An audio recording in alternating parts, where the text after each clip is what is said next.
क्या रीना सिंह, क्या आपका पक्ष आज था हाई कोर्ट के अंदर?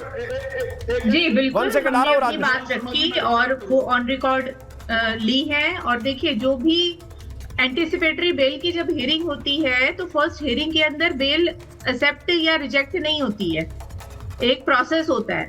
अब क्योंकि आज पहली हियरिंग थी, सभी पार्टियां मौजूद थी, और दूसरा इसके बाद जो होली की वेकेशंस हैं, तो अब जो नेक्स्ट डेट ऑफ हियरिंग है वो 12 मार्च है। तब तक सभी पार्टी को अपना अपना लिखित जवाब सुन लीजिए ना क्या हुआ कोर्ट में, वो सुन लीजिए ना भाई, फिर पक्ष और विपक्ष हो जाएगा। नहीं जरा सुन लीजिए। नहीं आ रहा हूँ राज जी, आपके पास आ रहा हूँ। मैडम आज सीडीजीए का, अरे आचार्य राज मिश्रा जी, विवाद थोड़ा बाद में हो जाएगा, पहले सुन तो लीजिए कि अदालत में क्या हुआ, क्या प्रोसेस वो बता रही है, टेक्निकल ग्राउंड्स क्या है। रीना सिंह वो जो जी आपके पास है वो कोर्ट में दिखाई नहीं दिखाई।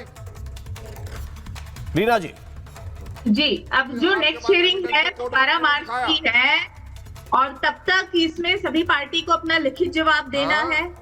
और यहाँ पे जो इंफॉर्मेंट को लेकर के कि देखिए सेक्शन 19 है पॉक्सो एक्ट का, जो डायरेक्ट ये कहता है कि अगर किसी को पास की ऐसी जानकारी होती है तो वो न्याय संगत और न्याय की धाराओं के अंतर्गत, चाहे वो कोई भी आदमी हो, जरूरी नहीं है कि वो गार्जियन हो या पेरेंट्स हो, जिसको भी ये जानकारी होती है वो खुद ही ये सूचना पुलिस को दे। हमने इस चीज को कोट किया। कोई हिस्ट्री शीटर भी हो सकता है, गुंडा भी हो सकता है, कोई हिस्ट्री शीटर भी हो सकता है, कोई भी हो सकता है, वो बिल्कुल वो कोई भी हो सकता है, वो कोई भी हो सकता है।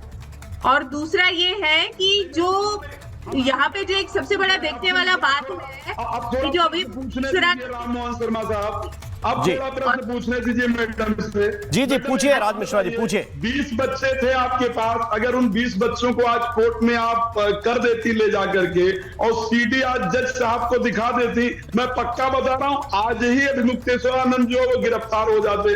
लेकिन मुझे लग रहा है कि वो सीडी आपसे कहीं खो गई है, और ठीक है, अब जवाब सुन लीजिए। गायब हो गए हैं, तो क्यों आखिर क्यों नहीं सीडी? ये जो फिजूल के जो न्याय जो है ये सीडी। ओके अब जवाब तो सुन लीजिए भाई।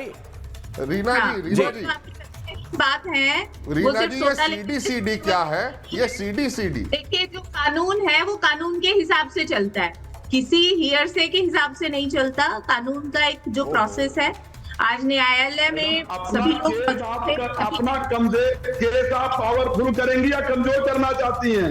आप मुझे लगता है अगर आपने प्रोड्यूस नहीं किया है, इसका मतलब जो है वो बता रहा हूँ, आगे इस पे सुनवाई होगी। और जो दूसरा हमने ये कहा है कि जो बच्चों का के साथ 1 साल से ज्यादा समय से जो शोषण हो रहा था, एक करके, तो सीडी रिपब्लिक भारत को क्यों नहीं देते आप?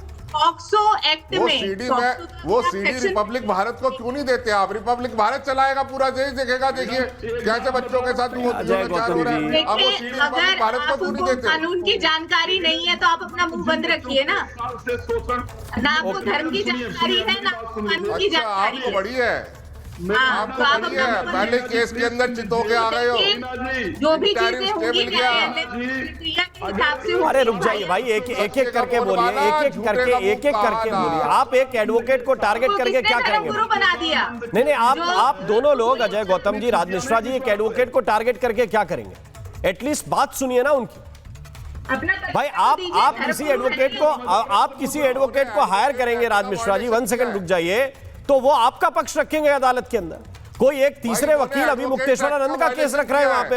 आपको ऐसा लगता है कि कोई एडवोकेट बैठा हुआ है तो वही आरोपी बैठा हुआ है? मैं ये रीना सिंह की वकालत का लाइसेंस भी कैंसिल होगा। नहीं तो रीना सिंह जी की एडवोकेट, अरे भाई तो आपको तकलीफ क्या है? अगर कोई फैक्ट बता रहा है कि क्या हुआ, आपके ऊपर कोई आरोप लगाया गया अजय गौतम? आपको बड़ी तकलीफ हो रही है? आपको क्यों दिक्कत हो रही है? पंडित अजय गौतम कुछ पढ़े लिखे हैं या नहीं, या अंगूठा छाप है?